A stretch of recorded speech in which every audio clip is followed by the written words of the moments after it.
Hello everyone. आज हमें अपना न्यूमेरिकल लगाना है design of rectangular section singly reinforced beam by limit state method. Last video में मैंने आपको इसके डिज़ाइन का फॉर्मूला बताया था कि कैसे कैसे इसका डिज़ाइन फॉर्मूला निकलता है। तो आज इसमें हमको न्यूमेरिकल देखना है। तो चलिए हम क्वेश्चन को स्टार्ट करते हैं। Design A rectangular beam section of 250 mm width wide and 450 mm effective depth subjected to a ultimate moment of 90 kilonewton meter। Ultimate moment लगा है, इसका मतलब ही इस क्वेश्चन को देख के लग रहा है कि हमको अपना बाय लिमिट स्टेट मेथड लगाना है। Consider concrete of grade M25 and steel of grade Fe415। तो ये चीज़ें हमें गिवन है। आपको पता है कि मैंने आपको बताया था कि डिज़ाइन में हमें क्या क्या कैलकुलेट करना होता है। बी कैलकुलेट करना होता है, डी कैलकुलेट करना होता है और एरिया ऑफ स्टील कैलकुलेट करना होता है। तो आपको इस क्वेश्चन में गिवन में दिख रहा होगा कि बी और डी ऑलरेडी गिवन है, यानी सिर्फ आपको डिज़ाइन में क्या करना है, एरिया ऑफ स्टील कैलकुलेट करना है। तो चलिए हम स्टेप नंबर 1 से अपने स्टार्ट करते हैं। स्टेप नंबर 1 में हमने क्या किया, गिवन डेटा लिख लिया अपना सारा इस क्वेश्चन से। बी की वैल्यू 250 mm, इफेक्टिव डेप्थ है यानी small D 450 mm, bending moment ultimate मतलब अल्टीमेट मोमेंट या बेंडिंग मोमेंट। तो बेंडिंग मोमेंट जब यू नीचे लग जाता है तो क्या मतलब अल्टीमेट हो जाता है, तो 90 किलोन्यूटन मीटर। M25 ग्रेड है और Fe415 है। तो M25 ग्रेड के लिए FCK की वैल्यू 25 न्यूटन पर mm स्क्वायर और Fe415 के लिए FY की वैल्यू 415 न्यूटन पर mm स्क्वायर। ठीक है, बढ़ते हैं अपने स्टेप नंबर 2 की तरफ। स्टेप नंबर 2 में हम क्या करते हैं कि moment of resistance of singly reinforced section निकालेंगे। कौन से ग्रेड के लिए, Fe415 ग्रेड के लिए। तो आपको याद आ रहा होगा कि Fe415 ग्रेड के लिए भी हम लोगों ने मोमेंट ऑफ रेजिस्टेंस जो डिज़ाइन निकाला था वो क्या था, 0.138 FCK BD स्क्वायर। ठीक, तो 0.138 FCK की वैल्यू 25, बी की वैल्यू 250, डी की वैल्यू 450 का स्क्वायर। ठीक, तो ये MR1 हमारा निकल रहा है, ये हमारा न्यूटन mm में निकला। फिर इसको हमने डिवाइड किया 10 की पावर 6 से। किससे डिवाइड किया, 10 की पावर 6 से डिवाइड किया, तो हमारा किस में आ गया, किलो न्यूटन मीटर में आ गया। तो MR1 जो आ गया, मतलब MR1 क्या है यहाँ पे, moment of resistance of singly reinforced section. हमको यहाँ पे चेक ये करना है कि हमको सिंगली से डिज़ाइन करना है कि डबली से डिज़ाइन करना है। पहले तो सबसे पहले तो चेक तो ये लगाएंगे।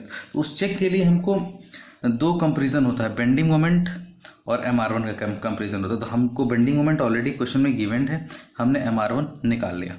अब जो अगला स्टेप हमारा क्या है, compare bending moment ultimate and MR1। Bending moment ultimate को MU भी बोलते हैं, मोमेंट ऑफ रेजिस्टेंस अल्टीमेट, इसको कंपेयर कर सकते हैं। ये 90 किलो न्यूटन मीटर हमको गिवन है क्वेश्चन में, मैंने आपको दिखाया था अभी।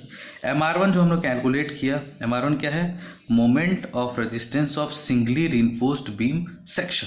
ठीक, कंडीशन बनती है ये कि जब MR1 की वैल्यू बेंडिंग मोमेंट अल्टीमेट से बड़ी हो जाती है। तो यहाँ आपको देख के भी लग रहा है कि ये MR1 174.65 किलो न्यूटन मीटर है और ये 90 किलो न्यूटन मीटर है। तो यहाँ पे MR1 बड़ा है।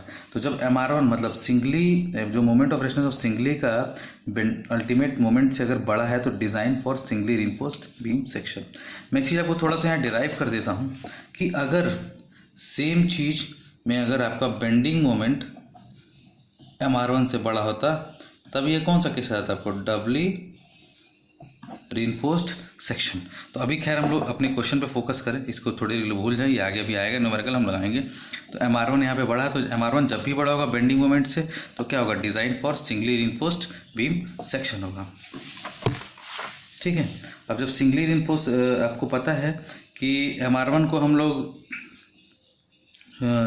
MR लिमिटिंग भी बोल सकते हैं। तो MR लिमिटिंग जब बेंडिंग मोमेंट अल्टीमेट या मोमेंट ऑफ अल्टीमेट से बड़ा होता है तो कौन सा सेक्शन होता है, अंडर रिइंफोर्स्ड सेक्शन हो जाता है। तो अंडर रिइंफोर्स्ड के लिए अंडर रिइंफोर्स्ड सेक्शन होता है। और आपको पता है कि हमको डिज़ाइन में क्या निकालना है, एरिया ऑफ स्टील। तो हमारे पास एक ही फॉर्मूला बचता है, क्या है, MR बराबर 0.87 FY/AST ब्रैकेट में D minus FY/AST divide by FCK into D।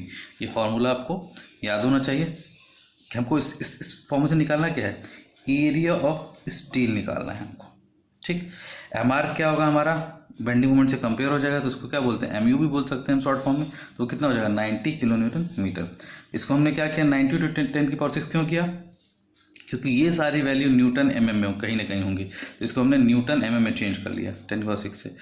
0.87 FY की वैल्यू 415, AST हमको निकालना है, D की वैल्यू 450, FY एफ वाई की वैल्यू 415 ए एस टी निकालना है, डिवाइड बाई एफ सी के की वैल्यू 25 और बी की वैल्यू 250 निकालना है। ठीक है, अब इस इक्वेशन को हम सॉल्व करेंगे।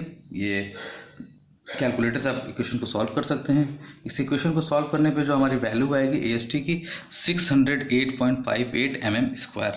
यानी हमारा क्वेश्चन में इस क्वेश्चन में एरिया ऑफ स्टील जो आ रहा है 608.58 mm²। यहाँ पे भी आपका क्वेश्चन एग्जाम में खत्म हो सकता है, लेकिन अगर आपके पास टाइम है तो आप number of bars, A S T minimum और ए एस टी मैक्सिमम का चेक दिखा सकते हैं। तो ठीक है, तो हमने मान लिया कि हमने 16 mm का डाया बार यूज़ किया, क्योंकि कुछ क्वेश्चन में तो गिवन है नहीं हमें, तो हमने मान लिया 16 mm का डाया बार। तो नंबर ऑफ बार कैसे निकालते हैं, area of steel divide by ये जो डाया बार माना है उसका एरिया, तो S T divide by π/4 into 16 का स्क्वायर। इसको जब हम कैलकुलेट करेंगे तो 3.02 मतलब कि 3 बार, 3.02 तो कोई बार होगा नहीं, तो 3 बार होगा। तो यानी क्या होगा, using 3 bar on tension side of diameter 16 mm diameter. जैसे मान लीजिए मैंने एक बीम बना दी है, मैं एक छोटा सा एग्जांपल आपको दिखा दे रहा हूँ, आप इस फिगर को बना सकते हैं। ठीक है, ये आपका न्यूट्रल एक्सिस की टेंशन साइड 3 बार आ रही है, 3 बार आ रही है। ठीक है, 3 बार 16 mm डायमीटर। बी की वैल्यू आपकी कितनी है, 250 mm। ठीक, स्मॉल डी इसके आधे से लेकर टॉप तक की दूरी कितनी दी हुई है आपको, 450 mm। तो आप एग्ज़ाम में ऐसे इस फॉर्मूले को यहाँ पे दिखा सकते हैं कि डिज़ाइन में हमने ये हमारा इतना है, ये इतना है, हमारा एरिया ऑफ स्टील इतना है। ठीक, ये आप लिख सकते हैं। अब हम एक चेक छोटा सा यहाँ पे लगाते हैं कि जो कि आपको IS कोड के पेज नंबर 46 और 47 पे दिया हुआ है, AST मिनिमम और AST मैक्सिमम। मतलब कि जो हमारे क्वेश्चन में AST आ रहा है वो मिनिमम से कम नहीं होना चाहिए और AST मैक्सिमम से ज़्यादा नहीं होना चाहिए, यानी AST मिनिमम और मैक्सिमम के बीच में लाई करना चाहिए। तो आपको IS कोड के पेज नंबर 46 और 47 पे बीम के केस में AST मिनिमम का फॉर्मूला मिलेगा। फॉर्मूला होता है AST minimum divide by BD equal to 0.85 divide by FY। ठीक, तो AST मिनिमम का फॉर्मूला क्या हो जाएगा, ये इधर क्रॉस मल्टीप्लाई हो जाएगा, 0.85 B into D divide by FY। 0.85 B की वैल्यू 250, D की वैल्यू 450, FY की वैल्यू 415। तो जब इसको कैलकुलेट करेंगे तो आएगा 230 mm²। दिस इज mm², कोई कन्फ्यूजन ना आपको, एरिया है। ठीक, तो यानी AST मिनिमम मतलब इस क्वेश्चन में हमको 230 mm² मिनिमम AST देना था, मतलब उससे कम हम AST नहीं दे सकते हैं। तो हमारा AST कितना है, 608.58 mm², यानी मिनिमम से ज़्यादा है, मतलब ओके है, कोई दिक्कत नहीं। अब हम मैक्सिमम का केस चेक करते हैं। तो मैक्सिमम ये कहता है कि 4% of cross section area, 4% of cross section area. ठीक, तो उसको हमने इस फॉर्म में लिखा 0.04 B/2। क्रॉस सेक्शन एरिया की जब भी बात होगी तो हमेशा कैपिटल डी आएगा, आपको बता देता हूँ, स्मॉल डी यहाँ पे नहीं आता है, हमेशा कैपिटल डी होता है। और आपको एक चीज़ और पता है कि इस क्वेश्चन में कैपिटल डी दिया नहीं है, आपको इफेक्टिव डेप्थ ही दिया ऑलरेडी, तो आप लेकिन कैलकुलेट कर सकते हैं।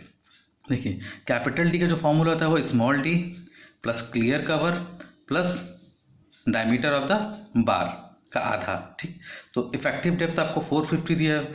बीम के केस में मिनिमम क्लियर कवर हम 25 mm मानते हैं, तो हमने मिनिमम 25 मतलब 25 से नीचे नहीं मान सकते हैं, तो हमने क्लियर कवर आपको मैं एक वीडियो बनाऊंगा इस पर कि पूरे क्लियर कवर्स पे एक्सपोजर कंडीशन में मैं अपने कुछ दिन में आपको वीडियो डालूंगा। तो मैं आपको अभी बता देता हूँ कि बीम के केस में 25 mm क्लियर कवर मानते हैं IS कोड की रिकमेंडेशन से, plus diameter of the bar हमने यहाँ क्या माना था, 16, डायमीटर ऑफ द बार हमने 16 माना था, तो ये उसका आधा होगा। ठीक है, ये उसका 5/2, तो 5/2 16, तो ये कैलकुलेट करने पे 483 mm आ गया। तो अब यहाँ पे हम वैल्यू रखते हैं 0.04 इंटू बी की वैल्यू 250, कैपिटल डी की वैल्यू 483 और मैक्सिमम AST कितना है 4830 mm²। यानी जो हमारे क्वेश्चन का AST है इससे ज़्यादा नहीं आना चाहिए। तो हमारे क्वेश्चन का AST आया 608.58 और मैक्सिमम AST इस क्वेश्चन में हम दे सकते हैं 4830 mm²। यानी हमारा क्वेश्चन चेक यहाँ पर भी ओके है और यहाँ पर भी हमारा चेक ओके है। तो आप इतने क्वेश्चंस को इस तरह से इस क्वेश्चन को लगा सकते हैं। इसमें एक टाइप का क्वेश्चन और बनता है, ये तो एक टाइप का हो गया, एक टाइप में और क्वेश्चन बन सकता है, वो आपको मैं नेक्स्ट वीडियो में आपको अपलोड करूँगा, आप उसको भी देख लीजिएगा। हमारा लेक्चर नंबर 5 लिमिट स्टेट में ये ख़त्म होता है। लेक्चर नंबर 6 में आपको मैं इसका टाइप 2 न्यूमेरिकल सॉल्व करूँगा। तो आज के लिए इतना ही।